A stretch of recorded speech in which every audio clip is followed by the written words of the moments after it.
What has it taught you? I'm eager to hear about this. First of all, apparently a baby lynx isn't a kitten, it's a cub.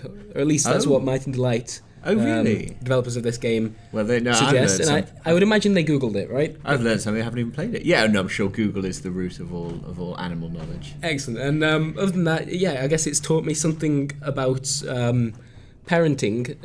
So Shelter before it was a game that made you feel bad for not looking after your badger cubs as well. I don't even know if that's right. Are they kits? Badgers? I have no idea. The baby badgers. If you didn't look after the baby badgers, you felt bad. But I cared a little bit more this time around because you name your children in this. I name all 4 of my cubs after 4 of the most important people in my life, actually. Really? William Adama, Cara Frace, Laura Roslin, and Soltai.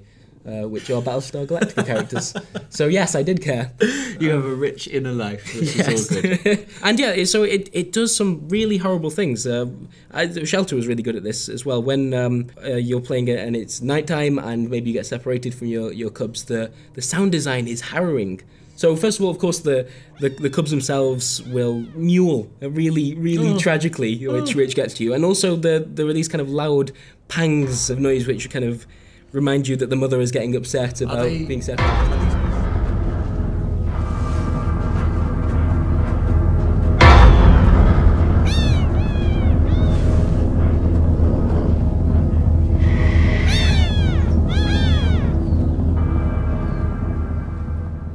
You don't get that in real parenting. No one knows. You don't get the sound effects. Christian Dunn, you are actually a parent. I am. Whereas I have virtual cubs, you have an actual child. I do. And yeah, I guess that's been the thing. I remember when people talked about Shelter, it's whether or not it kind of gets to you is whether or not you should play it. Because without that connection, without you starting to care in some way about these creatures you're looking after, there's not really that much point in playing it.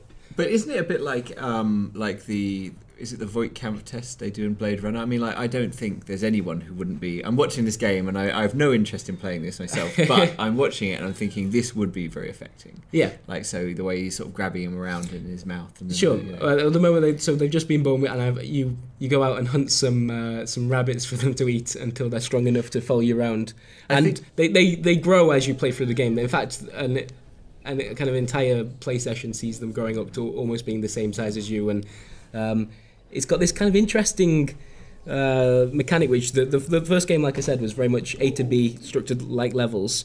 This game, if you complete a playthrough, you can then start all over again, playing one of the new cubs. Oh my goodness! As the pregnant lynx, and you form a family tree. I mean, I don't know how much you'd really want to do that, but I think it's kind of interesting to see some kind of sense of memory within the game. This is really interesting, and we're going to get a bit serious briefly. This reminds us of something we were talking about in the office recently, with Oliver Sacks, the famous neurologist, has just written a piece for the New York Times about how he's just discovered that he's dying.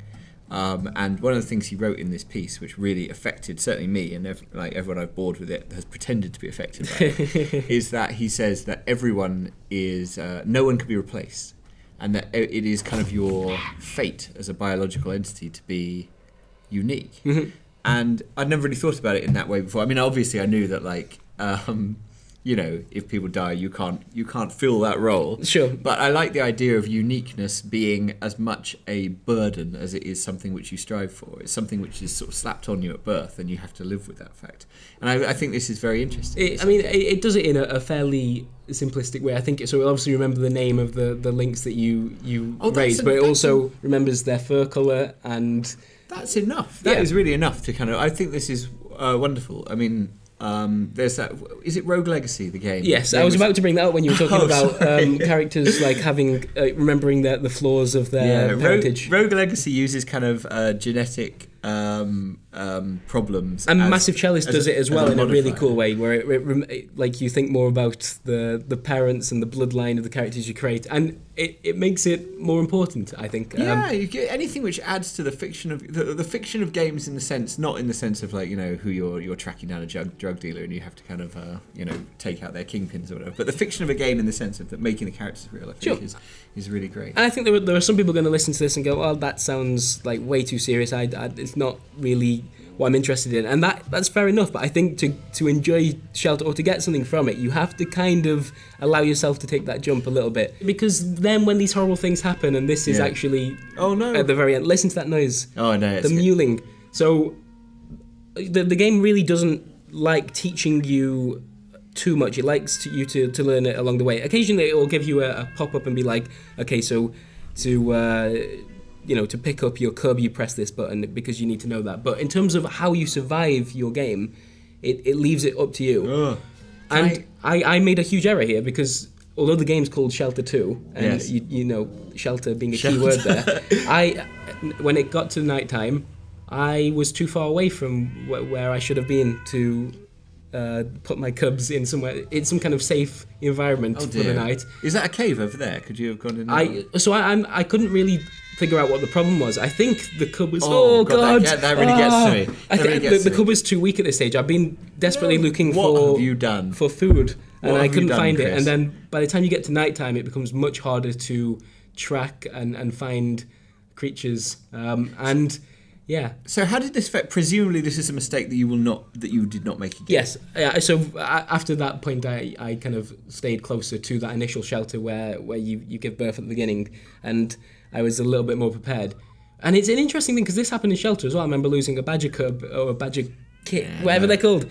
And it makes the game a little bit easier, because after that you've got less mouths to feed, which is the point. Like, that's supposed to Did you see happen. the recent Snow Wolf documentary? Because that was exactly the lesson of it. Really? It's when one of the weaker one in the family dies, everyone else benefits, which is awful. But that is also like that's part of the wildlife, right? That's part of the how this ecosystem functions. Two things I want to say. Firstly, Dad, bit of parenting knowledge, which I want to throw. You're going to tell me off for going too far?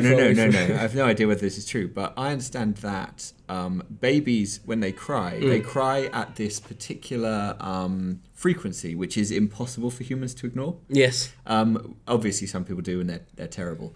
But also, what's really interesting, we have 2 cats as well as 1 daughter, and the 2 cats, they cry at the same frequency.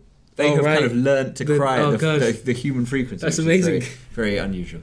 But also, so one of the things I want to say is, looking at this, we were talking in the office the other day about space war, and I've always wondered, if the first video game had not been about space and war, what would video games look like?